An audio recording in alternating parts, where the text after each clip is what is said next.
Bonjour à tous, alors je vous propose le CRPE 2019, groupement 1, l'exercice 2, donc c'est des statistiques. On vous propose un...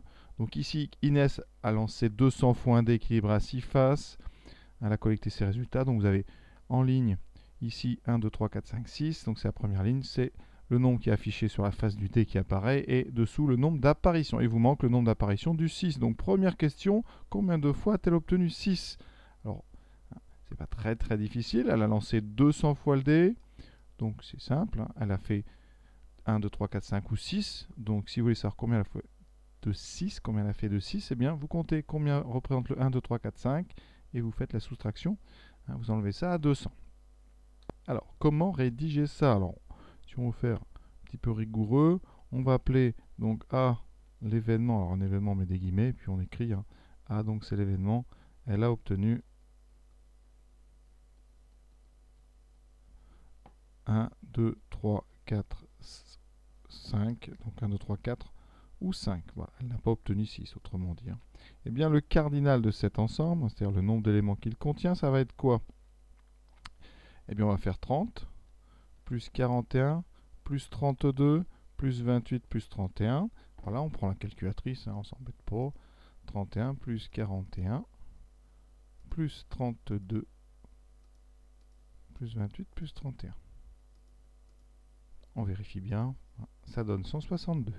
Voilà. Alors, vous pouvez rédiger autrement en disant elle a fait 162 fois un autre résultat que 6, donc nombre de 6,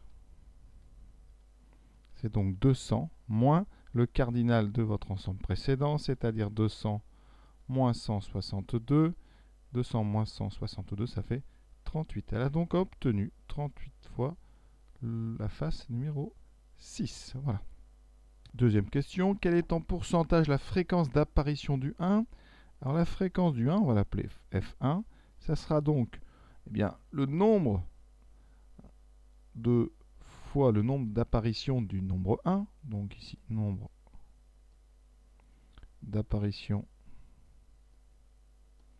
de 1 divisé par le nombre total. Le 1 est sorti 30 fois sur un total de 200.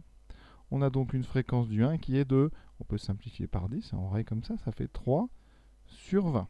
Alors 3 sur 20, vous pouvez prendre votre machine, sinon 20 c'est un diviseur de 100, donc on peut multiplier en haut et en bas par 5, si on veut, ça va un petit peu plus vite, vous voyez, ça fait 3 fois 5, 15 sur 100, et on vous le demande en pourcentage, c'est donc 15%, d'accord? Sinon, vous faites 3 divisé par 20, ce qui vous donne 0,15, et vous multipliez par 100, voilà, ça vous donnera 15, d'accord? 15%. Donc voilà, c'est deux questions, on va dire, assez simples. Deuxième question, Inès lance cette fois-ci 2 dés équilibrés à 6 faces, donc 2 dés. Quelle est la probabilité d'obtenir deux nombres dont le produit est 9? Et ensuite, deuxième question, quelle est la probabilité d'obtenir deux nombres dont le produit est égal à 12? Alors, comment faire ce genre de question? On peut faire un tableau à double entrée. Vous allez voir, ça marche très bien. Donc ici, on va faire un tableau avec, ici, en ligne, l'un des dés, on va dire le premier dé par exemple, et en colonne, ça sera le deuxième dé. Et on fera une colonne pour le 1, une colonne pour le 2, pour le 3, pour le 4, pour le 5, pour le 6. Vous allez obtenir un grand tableau qui va contenir tous les produits possibles. Ici, donc on a une ligne, 2, 3, 4, 5 et 6. Vous voyez, et dans chaque case, eh bien, je vais inscrire le résultat du produit.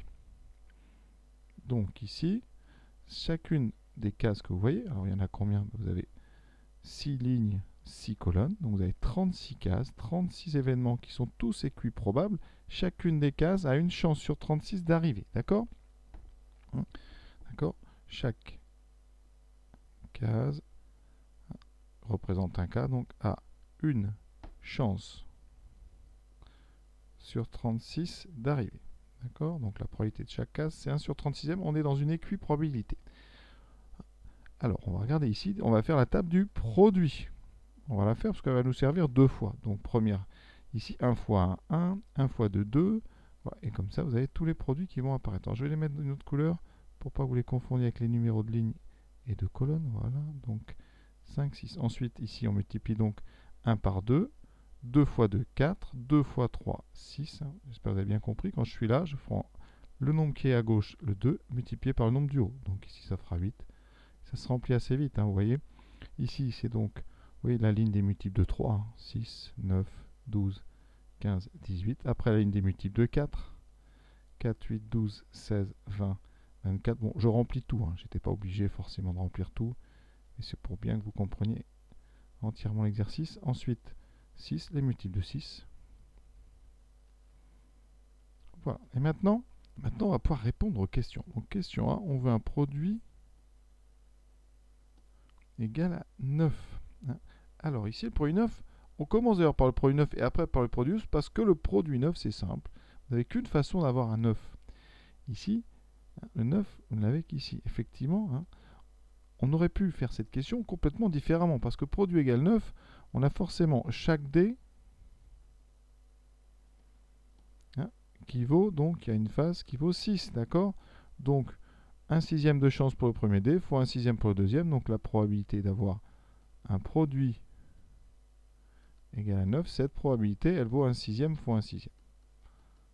D'accord? Ce qui fait 1 sur 36. Si on regarde mon tableau, vous avez donc sur le tableau, nombre de cases qui mettent à 9, donc une seule, divisé par le nombre de cases au total, 36, donc on a une chance sur 36. Probabilité 1 sur 36.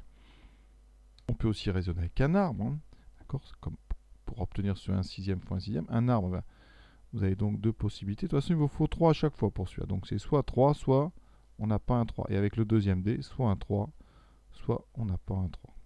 Donc nous, c'est ce chemin qui nous intéresse. La première branche, on a 1/6 comme probabilité. La deuxième aussi. Principe du produit, 1/6 fois 1/6. Vous retrouvez 1 sur 36. D'accord? Donc c'est à vous de voir comment vous allez schématiser, modéliser, on va dire, cette situation. Soit un arbre, soit un tableau, soit des probabilités pures et dures. Là, ça reste simple parce que le 9, eh bien, il n'a qu'une façon d'apparaître, c'est un 3 fois un 3. La question est différente parce que 12, vous voyez dans le tableau, eh bien on a plusieurs 12. On peut avoir 3 fois 4, mais on peut aussi avoir 2 fois 6. Et donc ça change un petit peu la donne. Et donc là, le tableau, il est quand même pratique pour réfléchir vite.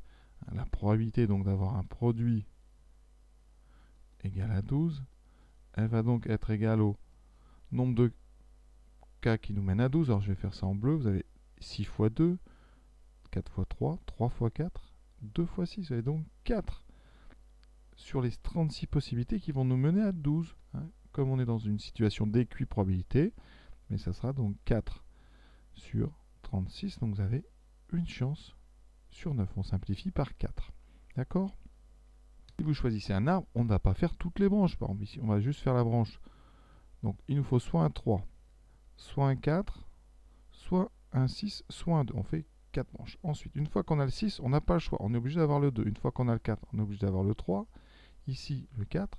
Et ici, donc, le 6.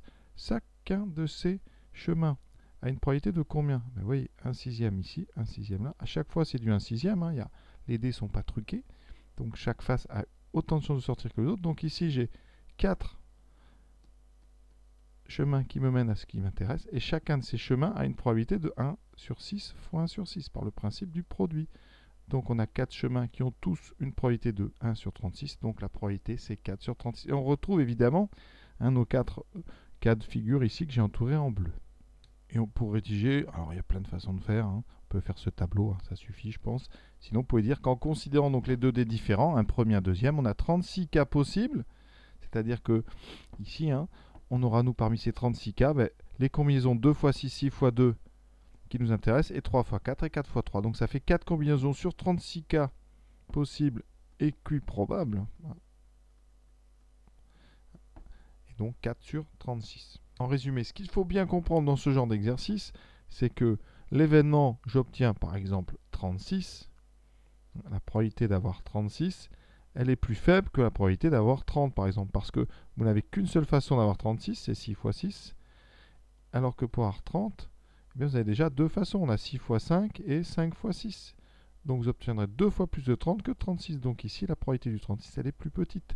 Et donc c'est un peu ça les deux questions. La première question, on a le 9 qui ne se retrouve qu'avec un 3 fois 3. Donc ça représente qu'une seule des 36 éventualités si on met de l'ordre. Alors que le 12, ça représente 4, vous voyez. Donc le 12 va apparaître beaucoup plus souvent quand on va faire le produit. Voilà, on va s'arrêter là pour cet exercice. J'espère avoir été complet. Il y a toujours des idées, mais voilà. Là, donc, pensez, je pense vraiment à l'idée maître, ça serait un tableau, c'est très bien. On visualise bien les choses. Voilà, je vous laisse. Bonne journée à tous.